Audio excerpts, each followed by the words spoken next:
Welcome back. It's been a while, but I am back in the kitchen, and today we're going to take a look at some of the basics that I like to use. This is how we're going to braise off a pork butt. Here's what you want to look for. Now, when you're going to braise, remember this is a low, slow, and moist cooking method, so you really don't want to use anything that's very expensive. If you go looking for something really lean, by the time you're done, it's going to be mush. What you do want to look for, however, is a pork butt or pork shoulder. Sometimes you'll find them sold as picnic roasts. They're slightly different cuts, but for the most part, it all comes from the shoulder of the pig. So all this stuff that normally looks like you don't really want to eat it, you're not going to eat it, but you want to use it when you're getting ready to braise. This is the fat and the cartilage and the connective tissue and all that ucky stuff.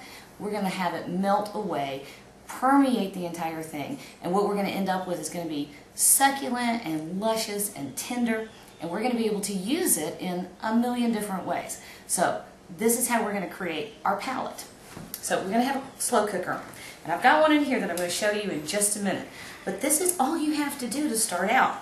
Get your roast, and I like to use the very biggest one I can because the leftovers are really what I'm after.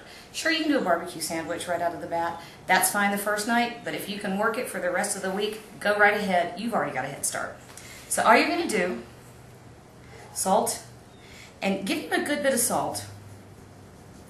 And I'm going to flip him over in a minute and show you what he looks like on the outside.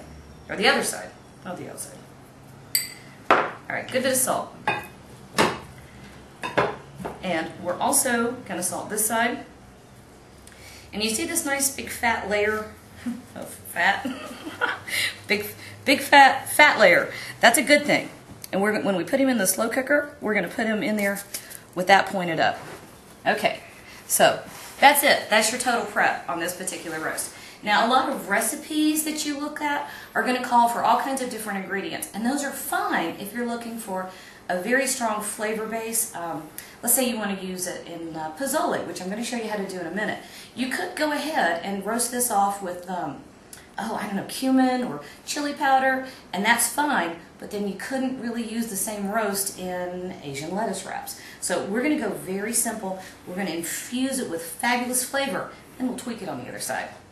Alright, so once you've salted it up, go ahead and pick him straight up and drop him in the slow cooker, and you want to leave this side up. Okay, that fat is going to melt through the entire thing.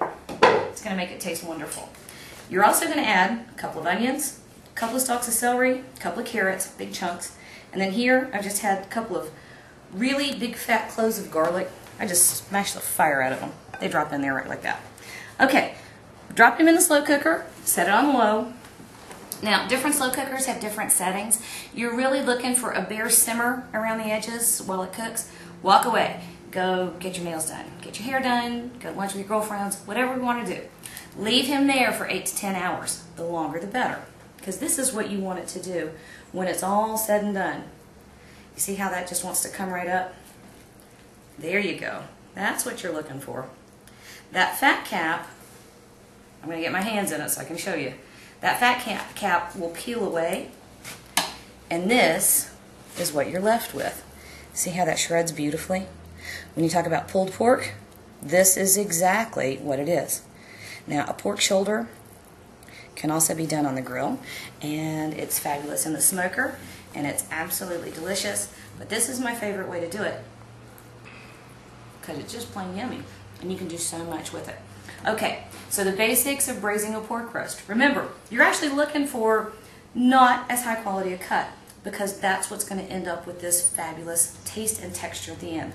Salt and pepper, throw it in there, a few veggies, set it, and walk away.